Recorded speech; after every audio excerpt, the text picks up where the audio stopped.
The headlines. Diphtheria outbreak kills 10 children, 91 cases reported in Jigawa State. Troops engage kidnappers in gun duel, rescue victim in Enugu State. Maiduguri, Benue residents lament high cost of living.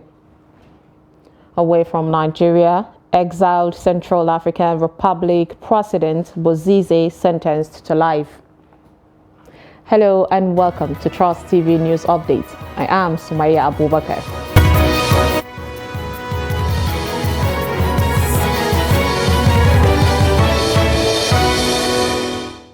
Thank you for joining us. And now the details. We start with health.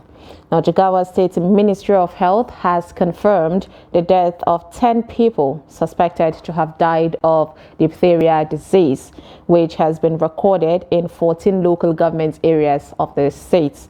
The permanent secretary in the ministry, Salisu Muazu, made this known by confirming it while fielding questions from newsmen in his office. Muazu explained that so far, said 2 cases had been confirmed at Kazauri and Jahun local government, as some sample have been taken to Abuja for confirmation. According to him, the epidemic had been recorded at areas with 0 dose of routine immunization in the affected local government areas in the state. Muazu also noted that the ministry had already conducted investigation and collected necessary information and data in affected areas and updated the National Primary Health Care Development Agency and National Disease Control for further actions. The diphtheria outbreak is posing a great public health risk to residents of Borno State, where dozens of people affected are dead. The state's Director of Disease Control, Dr. Aliyu Mailafia, said this in an interview with Trust TV on the outbreak of the disease in Borno. The report. Nigeria Center for Disease Control (NCDC) has revealed that diphtheria, a highly contagious and potentially life-threatening bacterial disease, has killed scores of people in the country. Field Communication Officer of an international health organization, Medicines Sans Frontières (MSF), through Abdul Karim Yakubu, said MSF teams treated 6,707 suspected and confirmed cases in Kano, 110 cases in Borno, and 21 cases in Bauchi. It said several other suspected cases are under surveillance across the country. However, around 4,000 suspected cases were recorded nationwide. Borno State Director of Disease Control, Dr. Aliyu Mailafia, explains the causes, spread, and preventive measures to curtail the contagious disease in the state. Diphtheria is an acute disease. The diphtheria is caused by a bacteria called Corynebacteria diphtheriae, which can infect anybody, but is more common in children below the age of 4. However, in our situation in Borno State, most of our cases, about 70% are ages above 2 years to 14 years. Women and children aged under 5 are said to be the most vulnerable groups and are the people most affected in the society. For Borno, we have about 262 suspected cases, those who shows the sign of the disease.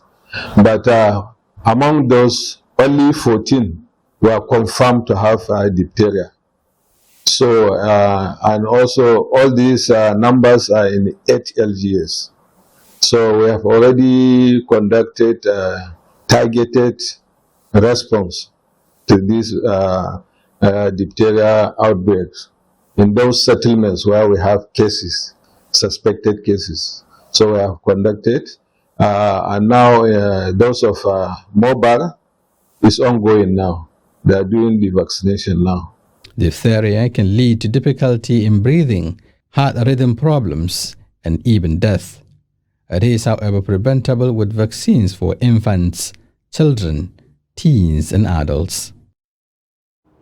In security, the troops of 103 Rare Battalion of 82 Division, the Nigerian Army, presently on Operation Udoka II, had rescued one Maxwell Ayim between Four Corner Agbogwe Junction in Udi local government area of Enugu State. This was contained in a statement issued in Enugu on Saturday by Lieutenant Colonel Jonah Unuakalu, the Acting Deputy Director, Army Public Relations, 82 Division, Nigerian Army. Unuakalu said Ayim was rescued unhurt on Thursday. According to him, the rescue operation was conducted when troops deployed at Udi checkpoint received a distress call from the police on the incident. Unuakalu said on arrival, the troops came in contact with the kidnappers, adding that due to the troops' superior fire, members of the criminal gang fled in disarray with gunshot wounds into the nearby bushes. The army spokesman said the gallant troops, during further exploitation of the gang withdrawal route, found the victim abandoned by the gang. The Borno State Police Command has arrested one Dauda Musa, a repentant Boko Haram member who allegedly killed his ex-wife in Borno. The command's public relations officer, ASP Sani Kamilu Shatambaya, who paraded the suspect before newsmen, said he was arrested after the police declared the suspect wanted. It was gathered that the suspect killed the divorced wife after he caught her with another man, who is alleged to be her boyfriend.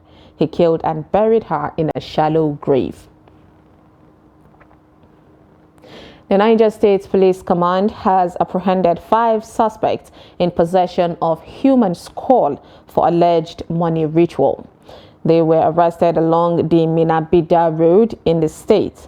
Initially, it was reported that 2 of the suspects, Isa Muhammad, 26, and Idris Muhammad, 28, both from Sakwe village in Edati local government area, were caught with the skull wrapped in a bag by a sister security agency during a routine patrol.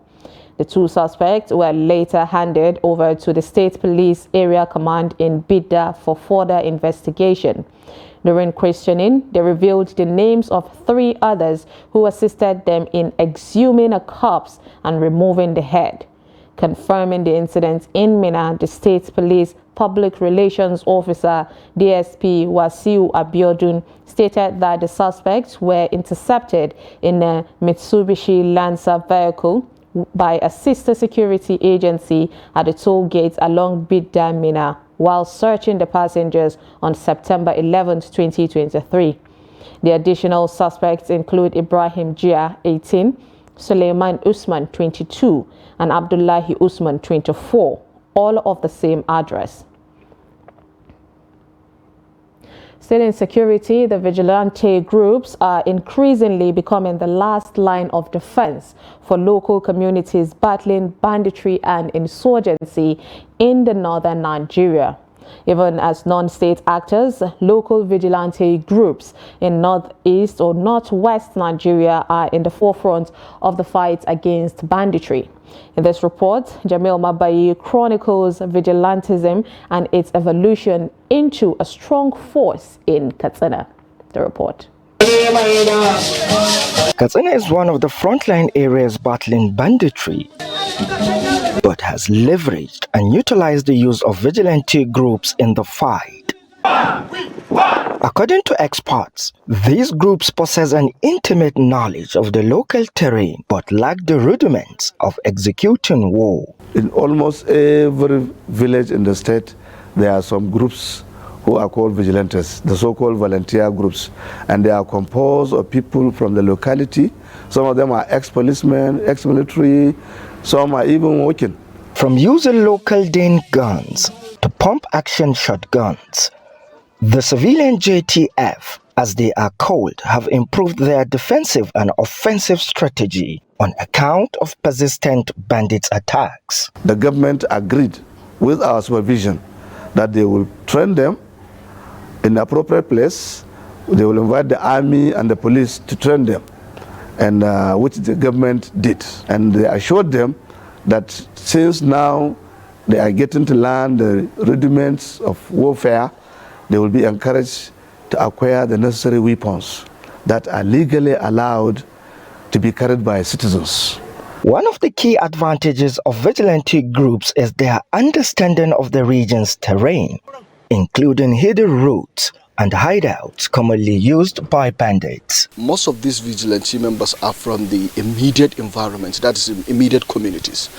They know the terrain more than the security agents, and in most cases, they know these bandits and they are informants more than the security agents. And the good advantage of these vigilantes, they know the terrain, each and every one of them. If you go to Bazari, the vigilantes that are there, they know every nook and corner of Bazari, and they know the hideouts of the bandits. They know their capacities. They know their identities. Unlike conventional security operatives backed by law and rigorous training, vigilante groups are often engaged in activities that frustrate the fight against banditry. I've seen a lot of cases where extrajudicial killings were involved.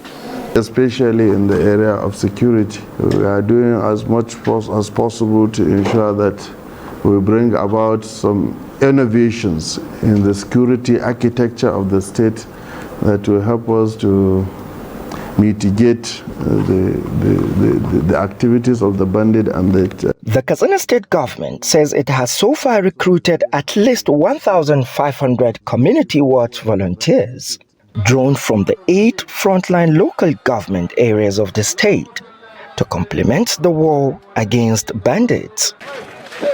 These volunteers have the backing of the law, unlike the vigilante groups in the state. Jamilu Mabai, Trust TV News, Katsina.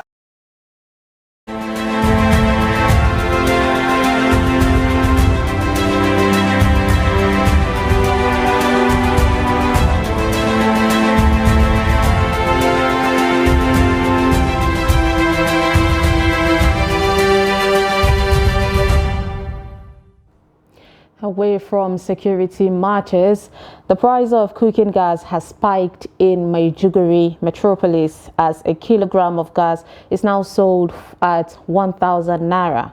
The soaring price is connected to price volatility as retailers believe that 12 kg will hit 18,000 naira by December. Now, our correspondent Beatrice Kurutsi reports that some residents are bemoaning the situation, which they say will exacerbate the economic hardship being experienced in the country. The report. It would be recalled that gas retailers in Nigeria warned that the price of gas will be hiked due to the exorbitant charges at the terminal points. These warnings took effect recently as prices of cooking gas has increased, and some Maiduguri residents feel bad about the new development, stressing that it will cause more hardships on them. Seriously, I'm surprised at some point because this is what I normally buy at the range of 700 to 800 naira. But just to come today and find that the price of 1,000 naira per kg, it's actually surprising seeing how our economy is really melting. We have not finished the subsidy. Even the subsidy now, people are even dying. People are sleeping. They have reduced their square meals to 2. Some 1, some none. Some once in 2 days. Some even they don't even have self. You see beggars all over. Everybody is becoming a beggar. And now see another one coming up. Gas. Even feeding self, one cannot feed. Firewood is difficult. Charcoal is expensive. Yeah. 6 kg. A kg is 1,000 naira and 6 kg is 6,000 naira. It's just too much because now you don't get money as usual, and it has made life difficult for me. To feed your family is very difficult too. Everything has increased. You see, things are getting hard. You can't even save anymore. The residents appealed to the government to set up a price control agency to check unnecessary hike in prices of commodities and services that affect lives of Nigerians. Government should quickly come in and regulate the price, and even the people that the people that own the gas terminal, I think they should be spoken to. I forgot. I think they used to talk about the price control before. I don't know. I've long heard about that. I don't know what's the problem. Is there any price control in existence? If the price, everybody will just wake up and just put his own price at any time that you feel like doing. I think the government should come in quickly. When it comes to advice, I believe a lot have been said, a lot have been done. Let's just keep hoping that our economy is going to move to the better side of the expectation. Many residents want the cooking gas price hike reversed. It remains to be seen if the government will consider their plea. Bitrus Kuruti, Trust TV News, Maiduguri. The rising cost of stationery items is taking a toll on students in Benue State. Jimmy Azande, who spoke to a cross-section of students in Makurdi, the state capital, reports that the development is negatively impacting academic activities on the student. The report. Essentially, pen and paper are the most useful items the students require for their academic pursuit. In recent months, the cost of these items have multiplied. That's according to the respondents. As a student, before a photocopy, one copy was 10 naira. Then, when you take like 5 copies to a cafe to photocopy your work, it will just cost you 15 naira. But now, 5 copies is up to 250 naira. So, as a student, it's not easy for us to endure this. Price of commodities in school, especially the writing materials, have gone up, and it's not very comfortable with us students. Imagine our parents send money; they are not aware of the price of the increase in prices, and they send the regular money they send to us. But on going to the market to buy things, imagine I went to the market day before yesterday, and today I'll meet a different price entirely. The price hike, they said, is not unconnected with the subsidy removal by the federal government. Over time, due to this increase in the prices of things, fuel subsidy removal, which we call cost of energy, increase in cost of energy, there has been over 100% increase in the prices of materials. As students, for pens, bics were 50 naira, now is 100 naira. Books rise from 40 leaves was 100 naira, now is 200 naira, 60 leaves, something like that. The multiplier effect is reflecting on related goods and services, making it difficult for most of the students. And also in rent, there's also a tremendous increase in the amount to pay for rentage, because even the landlords, they'll have to go to the market, and because of the rise in prices, they have to charge such a way that they will be able to have that which they demand. And so the rise in prices have so much reduced the cost of living for students, and to the extent that it even affects their academic performances. They are calling on the Benue State government to intervene, as some students are already contemplating abandoning studies because of the current economic crisis. Jimmy Azande, Trust TV News, Makurdi.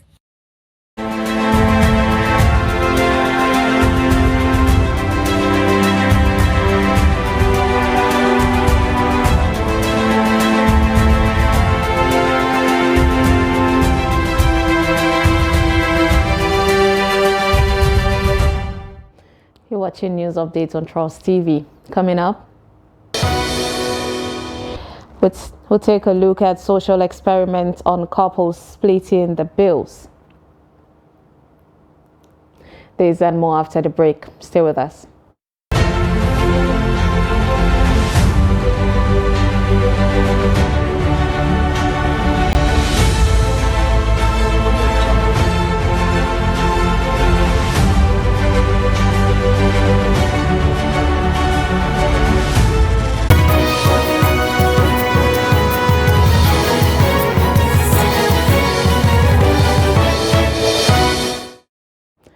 Welcome back. If you're just joining us, this is News Update on Trust TV. Here's a recap of our top stories. Oboju diphtheria outbreak kills 10 children, 91 cases reported in Jigawa State. And troops engage kidnappers in gun duel, rescue victim in Enugu State. Moving on to more stories. Now, despite the dangers involved, a lot of residents live under high voltage electric lines. Ibrahim Ismail speaks to residents and development regulatory body on the dangers of building houses under high tension power lines. The report. Experts say residing under these high voltage electric wires is dangerous and it could be deadly sometimes. Are Nigerians aware of the consequences of erecting structures under the powerful electric wires? Gombe residents share opinions. Building on a high tension, under the high tension, is very, very risky because it can cause havoc, especially when it sparks. And the sparks can even touch the house, and through this touching the house can even catch fire. And it's very, very risky in the society. So for me, it is not advisable to buy land. If I am to buy land now, I will check where the high tension did not pass. I will find a place whereby it is safe. But surprisingly, some people are aware of it, yet they keep staying near the high tension lines or under the high tension lines. While in some cases, it's clearly a case of ignorance. Some of the local people don't really appreciate or understand the danger of doing so. And in some instances, I'm privileged to know that there are people that know that yes, there is a danger in this, but because of the pressure of society, I mean social pressure, either they have a shop that is recognized there, or they have a business, or even if they want to relocate, they don't have the capacity to relocate now, they've been deceived into buying the plots. It has become also difficult for them to move away from the high tension lines. Gombe State Urban Planning and Development Authority said it will not relent in the enforcement of laws that banned building structures on high tension wires. All these high tension wires are built in the bush, throughout the bush. They follow areas that no residential buildings there. But now people are increasing, and what they do not know is that wire, that is, they are supposed to give right of way, because that wire is very dangerous to everybody, including us. So they are demolishing any building that is on the right of way. Experts say residing under high tension wires exposes one to great environmental hazard, while living close to telecommunication masts could expose people to radiation, which may cause health complications. Ibrahim Ismail, Trust TV News, Gombe.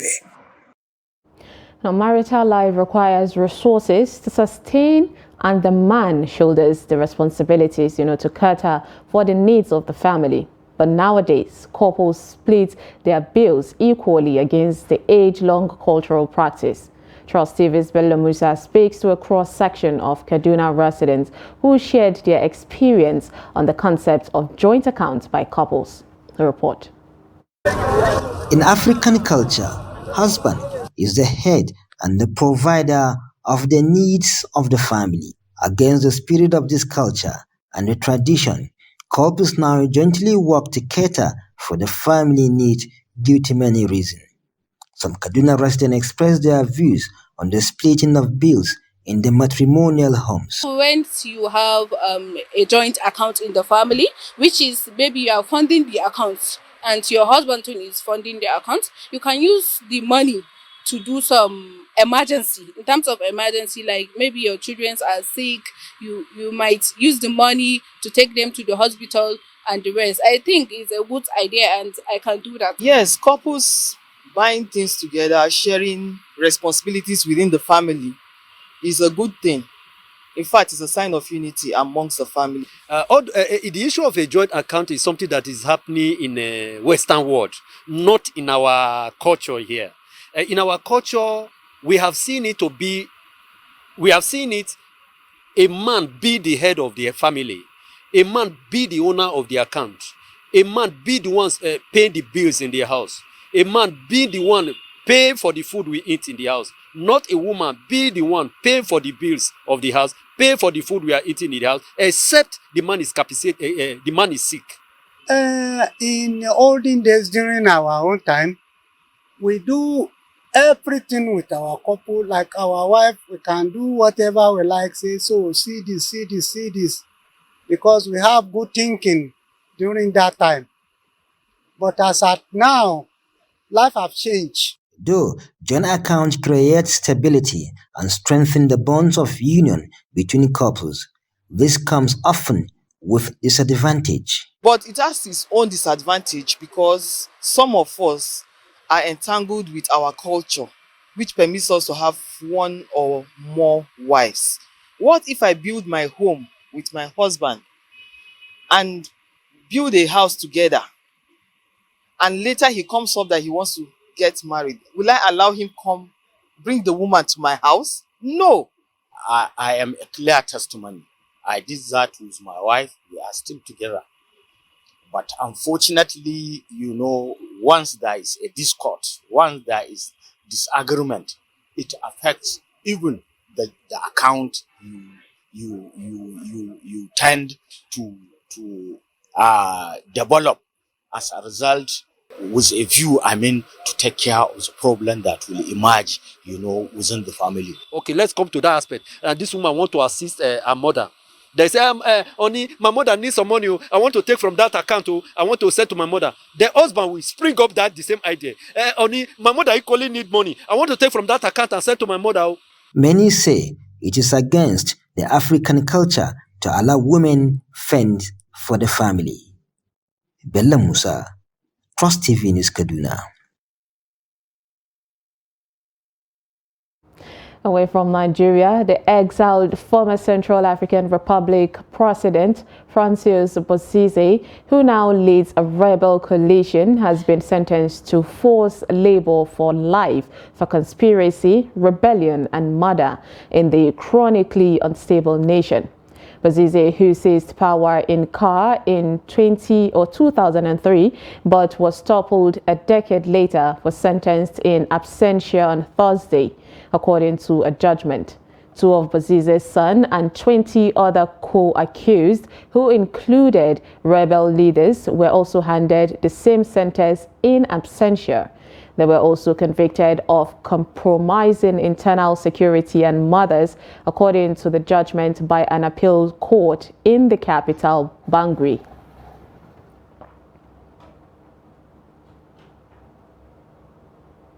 And with that, we wrap up news update on Trust TV. Do not forget to follow us across all our social media platforms. You can join our YouTube Live for more news programs and documentaries.